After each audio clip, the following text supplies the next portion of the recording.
Welcome to the Red Dice Diaries. This podcast is a rambling journey through the wonderful world of RPGs from the viewpoint of a long-time GM and player. The music at the start of this podcast was Nightmare by Alexander Nakarada and is used under Creative Commons license. Before we get started with this episode, though, we've received our first voicemail here at the podcast. It's from Matt Jackson. Thank you very much for getting in touch, Matt. I'm going to play that to you now. Hey, John and Hannah. Hey, I really enjoy your review of The Midlands. I just received my book recently as well and am thoroughly enjoying reading about this strange and crazy place called England. I bet it is really cool to kind of, I think you could literally drive around at least, the middle, whatever you call it, Midlands, I think you called it, drive around that area with your book and compare the area, the real area, with what Glenn has turned it into in his book. I think that'd be kind of actually really interesting. And maybe even do it with Glenn and ask him why he did certain things. That would be pretty cool. Anyway, good review, and glad to see you're on Anchor. Thanks very much for your message, Matt. And I think you're certainly right. It is quite cool to see the places that you know and you've travelled around in a game setting. I certainly know that my hometown, I was delighted to see that it had been included in the first Midlands book, and it was nice to have a look at all the things which rang true and all the things which have been exaggerated or extra elements that have been put in there. And I've had a bit of a chat with Glenn about that sort of on and off via social media and Google Plus, etc.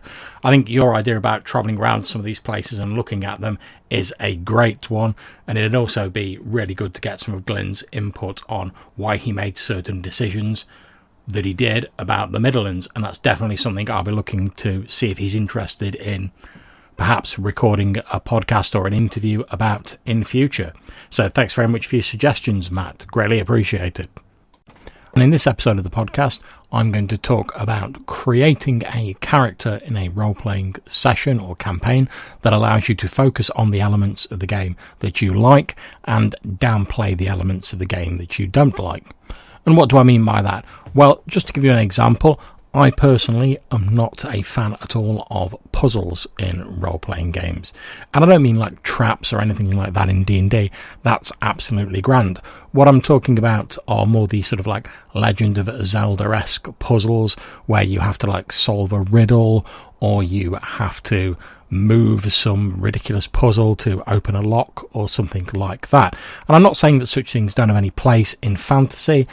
As we know, there were lots of elements of puzzles and riddles in Tolkien and various other well-established fantasy authors. It's just not an element of the game that particularly appeals to me. I'd rather get on with trying to play my character, enjoying some high-action combat or some role-playing moments with NPCs and other PCs.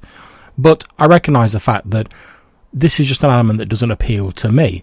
It may appeal to other people. And one of the ways I've found to handle this over the years, since I don't particularly see the point in getting annoyed about it or letting it ruin the game for me, is I play characters that wouldn't be particularly au fait at solving those puzzles.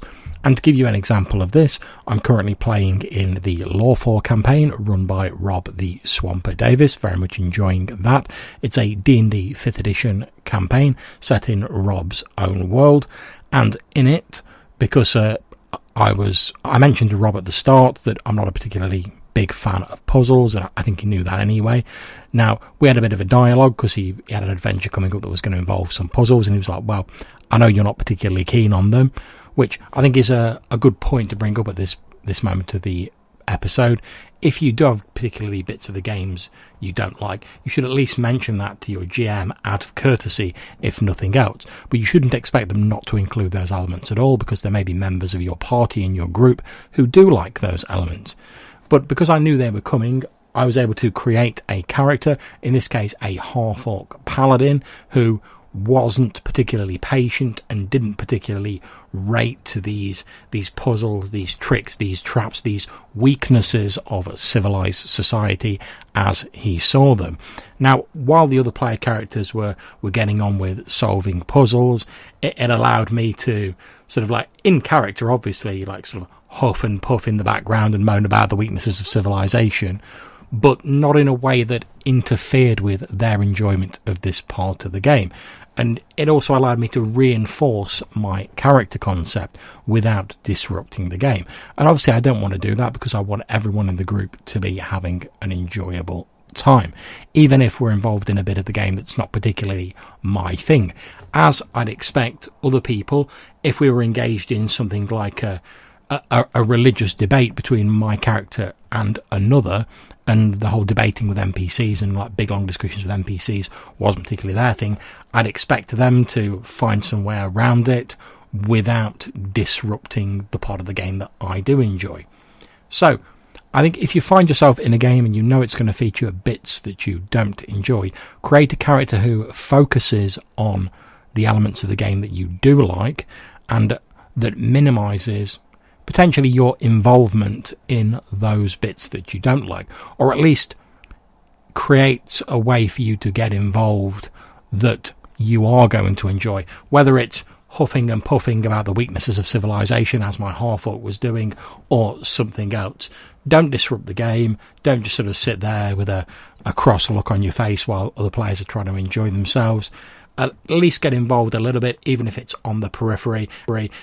And even if your involvement is only for your character to say occasionally how much they dislike this situation. So, whatever game you're playing out there, I hope you enjoy yourselves and you find a way to get involved. Take care.